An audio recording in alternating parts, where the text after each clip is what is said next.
बातमी आहे वैभव नाईक यांच्या संदर्भात। वैभव नाईक यांनी रवींद्र चव्हाण यांच्या सोबतच्या बैठकीबाबत भेटीबाबत खुलासा केलेला आहे।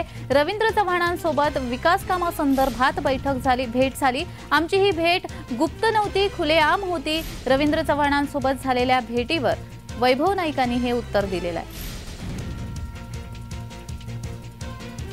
आपल्या सर्वांना माहिती असावी म्हणून मग थोडासा हा सांगण्याचा मी प्रयत्न करतोय। त्यामुळे आदरणीय नारायण राणे यांच्या नेतृत्वामध्ये आम्ही सर्वजण कोकणामध्ये काम करत असतो।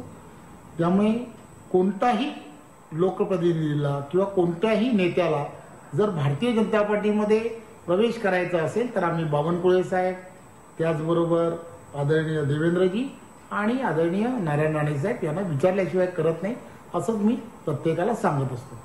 खरं तर काल रवींद्र चव्हाणांचा नियोजित दौरा होता आणि त्या दौऱ्यामध्ये 10 वाजता ते शासकीय विश्रामगृह कणकवली येथे येणार होते आणि हळवळ उड्डाणपुलासंदर्भात त्यांनी त्या कामामध्ये बदल सुचवले होते आणि ते काल लवकर झालं पाहिजे म्हणून मी आणि कन्हैया पारकर त्यांना शासकीय विश्रामगृहामध्ये जे कार्यकारी अभियंता आहेत सरोगड यांच्या समोरच भेटलो आणि त्यांना पत्र दिलं आणि हे काम लवकर होण्यासाठी तुम्ही त्यात बदल सुचवू नका असं त्यांना विनंती केली।